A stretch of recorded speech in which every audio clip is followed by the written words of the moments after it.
Hi, I'm Jim Rahtz, your old man outdoors. Today we're going to do a little tent comparison. We're looking at the Big Agnes Copper Spur 1 versus the Gossamer Gear, the 1. These are solo backpacking tents. The Gossamer Gear is a single wall. The Copper Spur is a double wall tent. We're going to look at the advantages and disadvantages of each. Hopefully give you the information you're going to need if you're shopping for a new solo backpacking tent. So let's get started. The tent I have representing double walls is the Big Agnes Copper Spur 1. It's a tent I've had for a few years now, and I've used it on through hikes on the Colorado Trail, John Muir Trail, Long Trail, and more. I've got about 2,000 miles of use in that tent. A new Copper Spur costs about $379.95 at REI, but I have seen it on sale for significantly less. Weighing the tent at home, I come up with 42 ounces, including stakes, everything needed. The Big Agnes is 88 inches long, and the width varies from 38 to 28 inches with a peak height of 38 inches. And the vestibule is 9 feet square. Now, defending the pride of all single wall tents is the Gossamer Gear, the 1. It's a more recent purchase, but I have used it in Ohio on Sheltowee Trace Trail and the length of Pictured Rocks National Seashore. The price for that tent on the Gossamer Gear website is $299, and again, you can get it for less. At this point, they expect you to use trekking poles. If you want your own set of poles to use on the tent, add $38. The tent itself weighs 30 ounces without the poles, 36 width. This tent is also 88 inches long. The width varies from 36 to 24 and has a peak height of 46 inches and a vestibule of 16 feet. Now that's all well and good on paper, but how do these tents really stack up?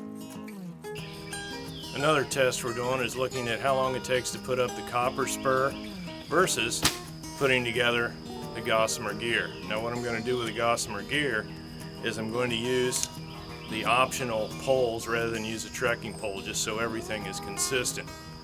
Also, you'll notice I'm not using a ground cover.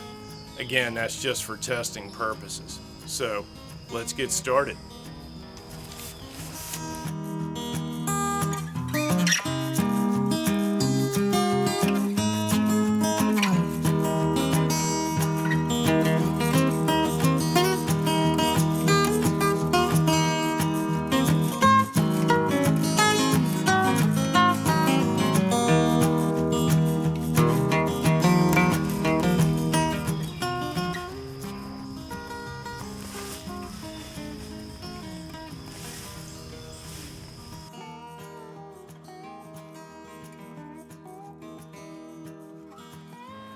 Despite how it looks, I was not in a hurry.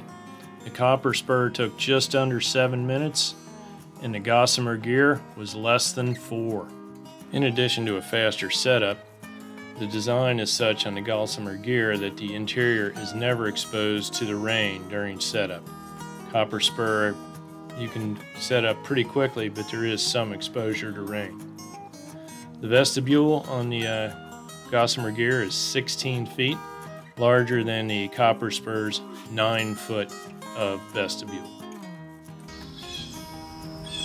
Laying down inside the Gossamer Gear tent, you can see my feet are kind of touching the end, whereas my head is close to brushing the other end, and I am 6'2", so that gives you a little bit of an idea. What you notice immediately when you're inside the tent is there is a lack of ventilation. We have a small port by your feet, up high, away from the door, a little bit of ventilation, and of course, one side ventilated. There's another small port near the head end. If you have to close the vestibule up tight on a rainy night, it does get a little bit stuffy in here. And if you're thinking about condensation, when the conditions are right, you do get considerable condensation, easy for me to say, condensation inside the tent, as you can tell from a recent trip that I took. I don't know, maybe on second thought, it's pretty wet in here. Inside of the tent's just covered with moisture. The single wall is definitely damper than a double wall self-standing would be.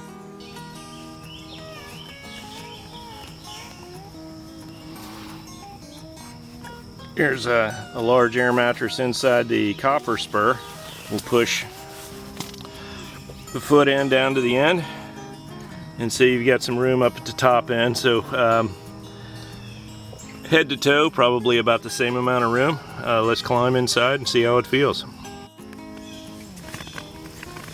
Inside the Copper Spur, you immediately notice quite a bit more ventilation with the double wall construction.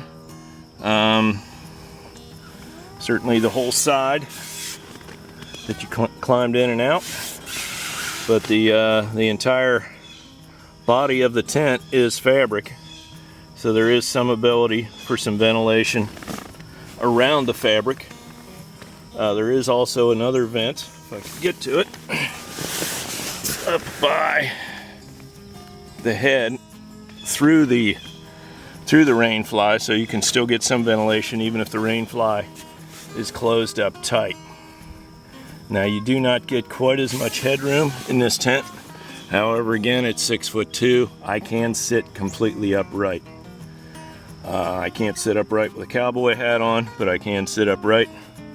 Some more ventilation around the fly down there. If I lay out about the same, my toes barely touch the end while my head is close to touching the top end. But it is definitely tighter in here. There's less room to bring in equipment if you need to do that. I have found it to be big enough for me. This tent does have multiple pockets. There's a pocket there. There's some high pockets. Swing around some more high pockets up at that end. So if you're, putting your phone, keys, whatever, any assorted little things you need to bring into the tent at night, there's plenty of spots to put them. If it's a really humid evening, one thing you can do in the double wall tent that you can't do in the single wall tent is remove the rain fly. Get full use of that screen, plenty of ventilation. You can lay there, see the stars. If you want to see the stars in the single wall tent, basically you have to sleep outside the single wall tent. Another plus with a self-standing tent is if you set it up and you find you're on top of a rock or something like that, if you don't have the corners staked down, you can easily pick up the tent and move it to where you need to go. That works out very well, especially if you're on rocky ground or maybe you have to be on a sleeping platform. If you want to move the single wall tent, you're starting over. Another plus with this is cleaning the tent. If you use it for very much, you're going to be dragging leaves, dirt, whatever into the tent. A real plus is you can just open this tent up, give it a quick shake, get most of the dirt out, and you've got a new clean tent set exactly where you need to be. In summary, each type of tent has advantages. A single wall, like the One, is generally a cheaper and lighter option. Quick setup is always nice as well. A tent like the Copper Spur really shines when the ground gets rocky and you can't always sink a stake where you want to. Double walls and ventilation can keep you and your gear dry when the temperature drops. So now, it's a matter of setting priorities to decide which type of tent is best for you. For me, because the double wall works well under a variety of conditions, the Copper Spur gets my vote. But I could still possibly change my mind. there you have it. The differences between a single wall tent and a double wall tent. Hopefully this information will help you decide which one to buy for your solo backpacking needs. Now, if you want to see more of my take on backpacking throughout the US, please hit the subscribe button. Thanks for watching, and keep hiking.